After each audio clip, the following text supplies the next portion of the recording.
Alright, so this video is for Shati and Hope. Thank you for reaching out and asking about how I did this piece right here.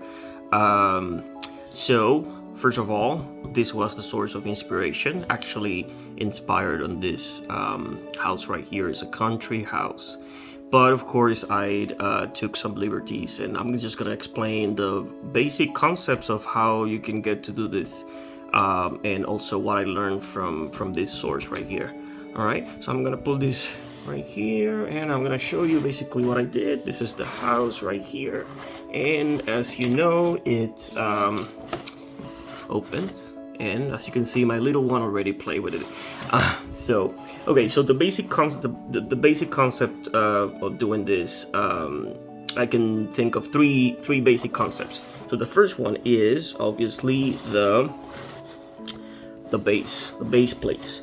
So the book explains that the base plates will have to be a certain length, and not only width but only length this way, right?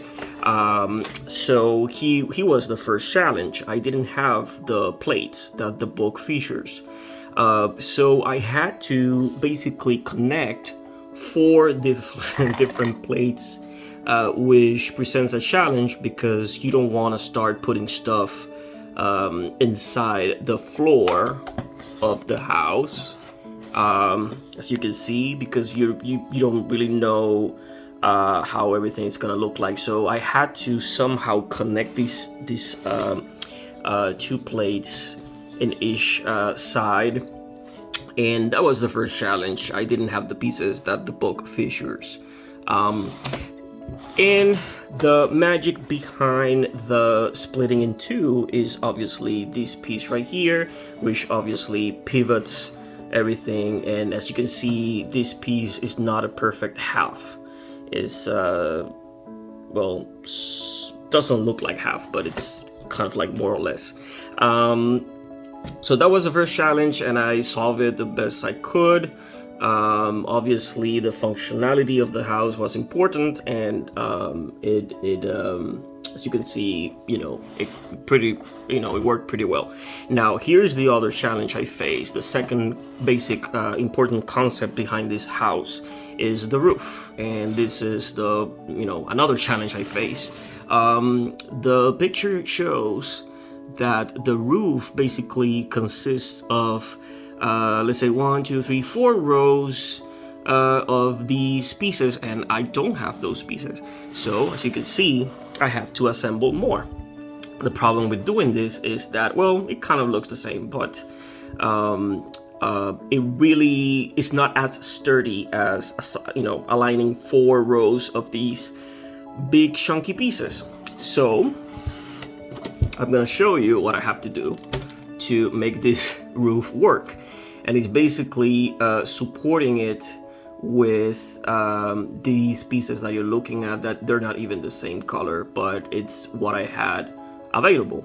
So here's the problem. You see the smaller pieces right here that I have. The problem is that when you start connecting them, when you get to this point right here, they start to fall apart when you start pressuring it. As you can see here, they're pending from this line alone. So imagine me pressuring right here, it will, eventually it broke down, and I have to assemble it a couple of times. So that was the second challenge, basically. The third challenge was, well, I didn't have enough of these pieces, so I have to improvise a little bit, and that's where I came up with this sort of TV antenna, this light right here, and this piece right here, which is like, I don't know, it just looks like any suburban house with the I don't know, drainage or whatnot. And that's pretty much what I did. If you're wondering how I did the brick choice, that is a very specific design approach that I took. As you can see, They look random, but they're not really random. I try to create these zigzags of color that gives the illusion of randomness, but it looks pretty harmonic, and harmony is important in that sense, at least to me. I just remember one last challenge, and this is important to note. Remember when I talked about these base plates that I didn't have and I had to come up with these 4? Well, that was another problem. Since I didn't have the ones that feature in the book, that meant that when I put the bricks, as you can see, I had a missing one space there. So I have to come up with this piece right here, which is dark orange, and I put it here to align everything and make everything kind of like even. And here I didn't even have the piece, so I have to compile with, you know, with all these small pieces, this 1 by 1 bricks.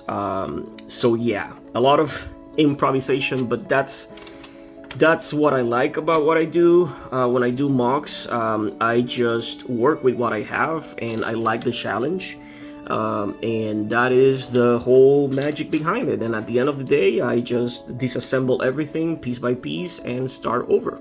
So I hope this video helps you to show you what were the basic challenges for this piece, and I hope you like it. I hope you enjoy it. The rest was pretty much just creativity and, you know, having fun with this wall bed. And yeah, hope it helps, and feel free to reach out every time you have any questions. I'm more than willing to share the fun. So yeah, thank you very much, and I'll see you later.